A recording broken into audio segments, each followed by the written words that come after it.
महत्त्वाची बातमी, राज्यातील शेतकऱ्यांच्या खात्यात उद्या 4,000 रुपये जमा होणार आहेत। पीएम किसान सन्मान आणि नमो शेतकरी महासन्मान निधीचे हे पैसे जमा होतील। पंतप्रधान मोदींच्या हस्ते उद्या वाशिममधील कार्यक्रमातून रक्कम वितरित करण्यात येईल। देश के 9.5 करोड़ किसानों के खातों में आज 20,000 करोड़ रुपए ट्रांसफर किए गए हैं। महाराष्ट्र की डबल इंजन की सरकार तो यहां के किसानों को डबल फायदा पहुंचा रही है। नमो शेतकारी महासम्मान योजना के तहत महाराष्ट्र के 90 लाख से ज्यादा किसानों को करीब 1,900 करोड़ रुपए दिए गए हैं।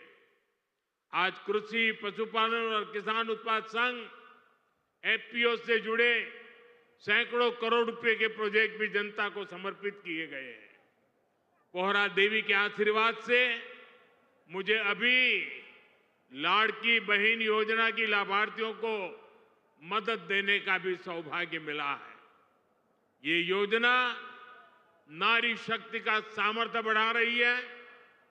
मैं महाराष्ट्र के भाई बहनों को, देश के सभी किसान भाई बहनों को हार्दिक बधाई देता हूं।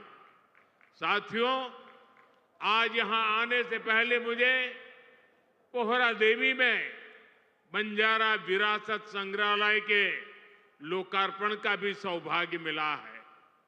देश की महान बंजारा संस्कृति, इतनी बड़ी विरासत, इतनी प्राचीन परंपरा, ये म्यूजियम देश की नई पीढ़ियों को इनसे परिचित कराएगा।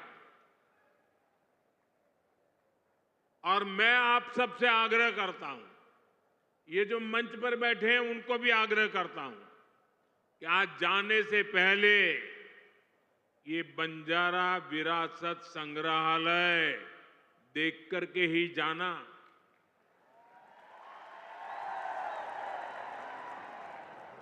मैं देवेंद्र जी को बधाई देता हूं।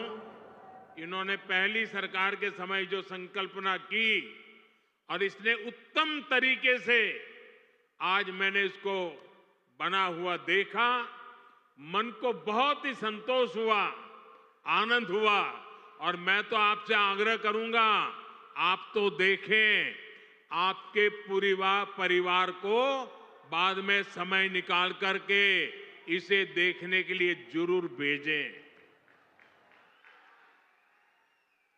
मैं अभी पोहरा देवी में बंजारा समुदाय के भी कुछ महानुभावों से मिलकर के आया। इस म्यूजियम के जरिए उनकी विरासत को जो पहचान मिली है, उसका संतोष और गर्व का भाव उनके चेहरों पर था। मैं आप सभी को बंजारा विरासत म्यूजियम की बधाई देता हूं। साथियों, जिसको किसी ने नहीं पूछा उसको मोदी पूजता है। हमारे बंजारा समाज ने भारत के सामाजिक जीवन में, भारत की निर्माण यात्रा में बहुत बड़ी भूमिका निभाई है। कला, संस्कृति, आध्यात्म, राष्ट्र रक्षा, व्यापार, हर क्षेत्र में इस समाज के महापुरुषों ने, महान विभूतियों ने देश के लिए क्या कुछ नहीं किया। राजा लखी शाह बंजारा, उन्होंने विदेशी शासकों के कितने अत्याचार सहे, उन्होंने समाज की सेवा में अपना जीवन समर्पित कर दिया। संत सेवालाल महाराज, स्वामी हाथीराम जी, संत ईश्वर सिंह बापू जी, संत डॉक्टर रामराव बापू महाराज, संत लक्ष्मण चैतन्य बापू जी, हमारे बंजारा समाज ने ऐसे कितने ही संत दिए जिन्होंने भारत की आध्यात्मिक चेतना को असीम ऊर्जा दी। पीढ़ी दर पीढ़ी, सैकड़ों हजारों वर्ष से समुदाय भारत की संस्कृति और परंपराओं को सहेजता और संवारता आया है। आजादी की लड़ाई के समय अंग्रेज सरकार ने इस पूरे समुदाय को ही अपराधी घोषित कर दिया था। लेकिन भाइयों बहनों, आजादी के बाद ये देश की जिम्मेदारी थी कि बंजारा समाज की चिंता करे, उन्हें सही सम्मान दे। और उस समय कांग्रेस की सरकारों ने क्या किया? कांग्रेस की नीतियों ने इस समाज को मुख्य धारा से काट कर रखा। आजादी के बाद कांग्रेस पार्टी पर जिस परिवार ने कब्जा किया, उसकी सोच शुरू से ही विदेशी रही है। अंग्रेजी हुकूमत की तरह ही ये कांग्रेसी परिवार भी दलित, पिछड़ा, आदिवासियों को अपने बराबर नहीं मानते। इन्हें लगता है भारत पर एक परिवार की ही हुकूमत रहनी चाहिए, क्योंकि अंग्रेज उन्हें ये हक देकर गए थे। इसलिए उन लोगों ने बंजारा समाज के प्रति हमेशा अपमानजनक रवैया बनाए रखा। साथियों, एनडीए की केंद्र सरकार ने ही गुमंतु, अर्धगुमंतु समुदाय के लिए कल्याण बोर्ड का गठन भी किया है। इस समाज के सांस्कृतिक पहचान को सही सम्मान मिले, इस दिशा में भी बीजेपी सरकार और एनडीए सरकारें लगातार काम कर रही है। विकास की गति तेज करने के लिए राज्य सरकार ने संत सेवालाल महाराज बंजारा तांडा समृद्धि अभियान भी चलाया है। साथियों, हमारे इन प्रयासों के बीच आपको ये भी याद रखना है कि कांग्रेस और महाआघाड़ी का आपके प्रति क्या रवैया रहा है। जब फडणवीस जी मुख्यमंत्री थे, तब पहरा देवी तीर्थ क्षेत्र के विकास की योजना बनी थी, लेकिन बीच में महाआघाड़ी की सरकार आई और उन्होंने इस काम पर ब्रेक लगा दिया। पोहरा देवी तीर्थ क्षेत्र का विकास तब आगे बढ़ा जब महायुति शिंदे जी के नेतृत्व में फिर से यहां सरकार बनी। आज इस योजना पर 700 करोड़ रुपए खर्च किए जा रहे हैं। इस तीर्थ स्थल के विकास से भक्तों को आसानी होगी और आसपास के क्षेत्रों में विकास भी तेज होगा। भाइयों और बहनों, बीजेपी अपनी नीतियों से वंचित समाज को आगे बढ़ाना चाहती है, जबकि कांग्रेस सिर्फ लूटना जानती है। कांग्रेस गरीब को गरीब बनाकर रखना चाहती है। कमजोर और गरीब भारत कांग्रेस को, उसकी राजनीति को बहुत सूट करता है। इसलिए आप सभी को कांग्रेस से बहुत सावधान रहना है। आज कांग्रेस को पूरी तरह से अर्बन नक्सल का गिरोह चला रहा है। कांग्रेस को लगता है कि अगर सब एक हो गए तो देश को बांटने का उनका एजेंडा फेल हो जाएगा। इसलिए हमें आपस में लड़वाना चाहते हैं। पूरा देश देख रहा है कांग्रेस के खतरनाक एजेंडों को। विकास सपोर्ट, किसका सपोर्ट मिल रहा है? जो लोग भारत को आगे बढ़ने से रोकना चाहते हैं, वो इन दिनों कांग्रेस के सबसे करीबी दोस्त हैं। इसलिए समय एक होने का है। हमारी एकता ही देश को बचाएगी।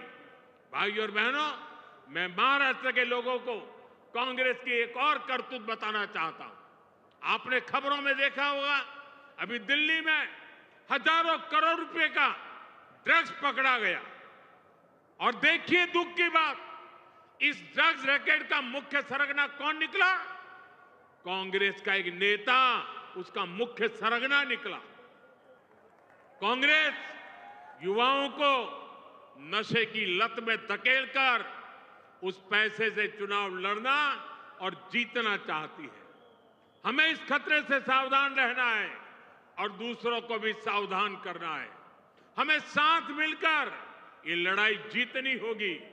साथियों, आज हमारी सरकार का हर निर्णय, हर नीति विकसित भारत को समर्पित है। और विकसित भारत का बहुत बड़ा आधार हमारे किसान हैं। किसानों को सशक्त बनाने की दिशा में आज कई बड़े कदम उठाए गए हैं। आज 9,200 किसान उत्पाद संघ एफपीओ देश को समर्पित किए गए हैं। अभी कृषि के लिए कई इंफ्रास्ट्रक्चर प्रोजेक्ट का भी लोकार्पण हुआ है। इनसे कृषि उत्पादों के स्टोरेज, प्रोसेसिंग और प्रबंधन की क्षमता बढ़ेगी। ये सारे प्रयास किसानों की आय बढ़ाने में मदद करेंगे। वैसे यहां महाराष्ट्र में तो किसानों को एनडीए सरकार में डबल फायदा हो रहा है। एकनाथ जी शिंदे की सरकार ने किसानों का बिजली बिल भी 0 कर दिया है। आमच्या शेतकऱ्यांना विजेचे बिल मिळत आहेत, त्यावर शून्य लिहिलेले आहे ना। साथियों, महाराष्ट्र के किसानों ने, विदर्भ के किसानों ने कई दशकों तक बड़े संकटों का सामना किया है। कांग्रेस और उसके साथियों की सरकारों ने किसानों को बदहाल और गरीब बनाने में कोई कोर कसर नहीं छोड़ी थी। यहां जब तक महाअघाड़ी की सरकार थी, उसके दो ही एजेंडे थे। पहला, किसानों से जुड़ी परियोजनाओं को ठप करना। दूसरा, इन परियोजनाओं के पैसे में भ्रष्टाचार करना। हम केंद्र से महाराष्ट्र के किसानों के लिए पैसा भेजते थे, लेकिन महाअघाड़ी सरकार उसमें बंदर बांट करके खा जाती थी। कांग्रेस ने हमेशा किसानों का जीवन मुश्किल बनाया है। वो आज भी वही पुराना खेल खेल रही है। इसलिए कांग्रेस को पीएम किसान सम्मान निधि योजना पसंद नहीं आती। कांग्रेस इस योजना का मजाक उड़ाती है, किसानों को मिल रहे पैसों का विरोध करती है, क्योंकि किसानों के खातों में जा रहे पैसों से उनको जो कमाई करनी चाहिए, उनको जो कटकी करनी चाहिए, भ्रष्टाचार करना चाहिए, उसका अवसर नहीं रहा है।